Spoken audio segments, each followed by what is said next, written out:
നമ്മുടെ നാട്ടിൽ ഈ ക്രൈസ്തവ സഭ എന്ന് പറയുന്ന വിഭാഗത്തിലുള്ള ഒരു കൂട്ടർ അവർ പറയുന്നു തങ്ങൾ വളരെ സവിശേഷമായ രക്തശുദ്ധിയുള്ളവരാണ്, തങ്ങൾ പ്രത്യേകമായി വേർതിരിക്കപ്പെട്ടവരാണ്, അതുപോലെ ജ്ഞായിത്വമ്മിനോടൊപ്പം തന്നെ ഇവിടെ വന്ന് അവരാണ്, അതുകൊണ്ട് തന്നെ നമ്മൾ വംശശുദ്ധി കാത്ത് പരിപാലിക്കേണ്ടവരാണെന്നൊക്കെ പറഞ്ഞ് അവർ വളരെയേറെ ഈ വംശശുദ്ധിക്ക് വളരെയേറെ പ്രാധാന്യം നൽകുന്നു.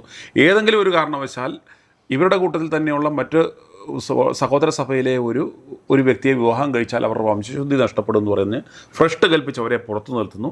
അങ്ങനെ അവർ ആ ഒരു വംശശുദ്ധിയിൽ അഭിരമിച്ച് പ്രത്യേകം വേർതിരിക്കപ്പെട്ട ജനമാണെന്ന് പറഞ്ഞ് പോകുന്നു.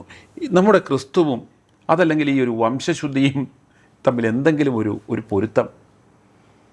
ഒരു പൊരുത്തവുമില്ല.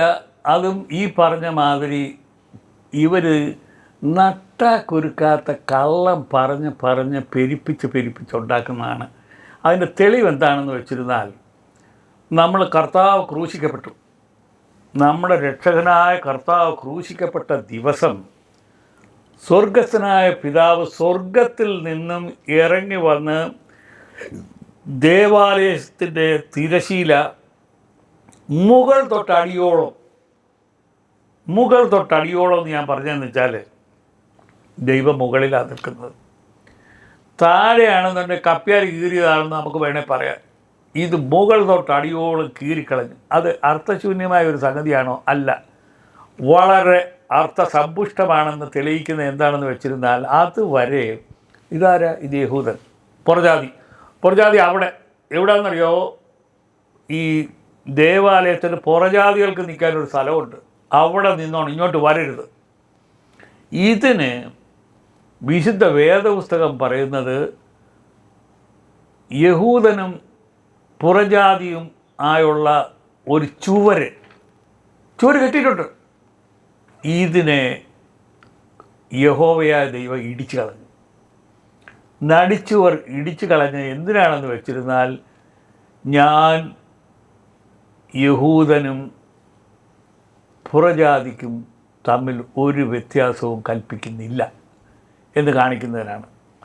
ഇതിന് ഉപോത്ബലമായ ഒരു സംഗതി എന്താണെന്ന് വെച്ചിരുന്നാൽ, ഒരു തുപ്പട്ടി എന്ന് കേട്ടിട്ടുണ്ടല്ലോ. സ്വർഗത്തിൽ നിന്ന് ഒരു തുപ്പട്ടി കെട്ടിയിറക്കുന്നു, അതിൽ ലോകത്തുള്ള സകല ജന്തുക്കളും കൊണ്ട് പത്രോസെ അറുത്ത് തിന്നുക എന്ന് പറയുന്നു.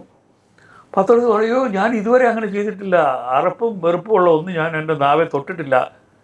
സ്വർഗം അറപ്പും വെറുപ്പും ഇല്ല എന്ന് പറഞ്ഞാൽ നീ എന്തിനാ അറപ്പും വെറുപ്പും എന്ന് പറയുന്നത്? അറുത്ത് തിന്നുക. ഇങ്ങനെ 3 പ്രാവശ്യം ഈ തുപ്പട്ടി ഇറക്കുന്നു. അപ്പോൾ നമുക്കൊരു കാര്യം മനസ്സിലാകും, ദൈവത്തിന് നിങ്ങൾ പറയുന്ന ആ വ്യതിയാനം ഇല്ല.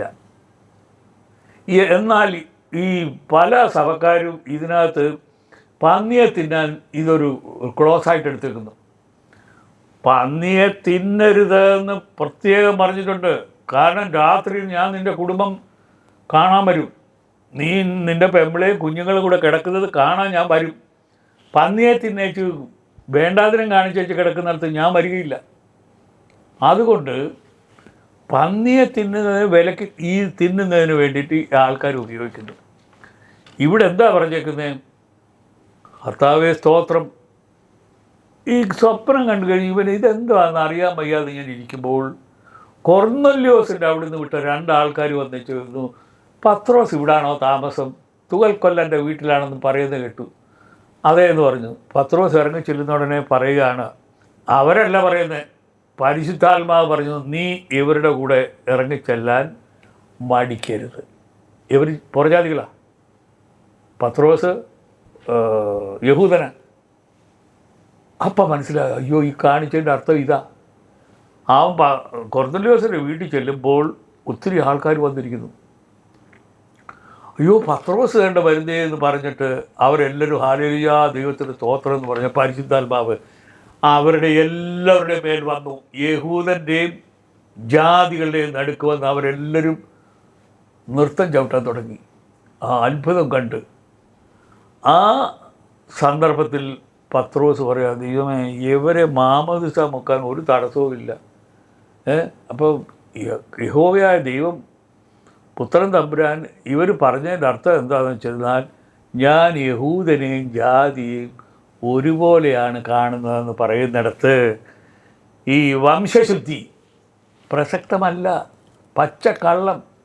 ഇത് പറഞ്ഞുകൊണ്ട് നടക്കുന്നത് ഈ വേദപുസ്തക വിരുദ്ധമായ കാര്യങ്ങൾ നിങ്ങൾ പറഞ്ഞുകൊണ്ട് നടന്നാൽ അത് പരിശുദ്ധാത്മാവിന് എഗൻസ്റ്റായിട്ടുള്ള പാപമാണ്. പരിശുദ്ധാത്മാവിന് എഗൻസ്റ്റായിട്ടുള്ള പാപം നിങ്ങൾ എത്ര കരഞ്ഞു പറഞ്ഞാലും ദൈവം ഇളച്ചു കൊടുക്കത്തില്ല. ഇതാണ് എനിക്ക് പറയാനുള്ളത്. വംശശുദ്ധി എന്ന് പറഞ്ഞ ഒന്നില്ല, കള്ളം, എല്ലാം കള്ളം. ഇത് കാരണം പാതാള ഗോപുരങ്ങൾ ജയിക്കാൻ കാര്യമായി. ആൾക്കാർ തമ്മിൽ ശത്രുത, വഴക്ക്, എല്ലാ തരത്തിലുള്ളതായ സ്നേഹശൂന്യത വരാൻ ഈ വംശശുദ്ധി എന്നുള്ള വാക്ക് കാരണമായതുകൊണ്ട് ഇതെല്ലാം ശപിക്കപ്പെട്ടതാണ്.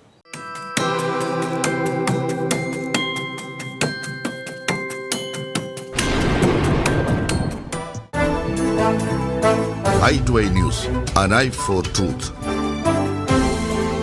i2i News സബ്സ്ക്രൈബ് ചെയ്തിട്ടില്ലാത്തവർ ഇപ്പോൾ തന്നെ സബ്സ്ക്രൈബ് ചെയ്യുക.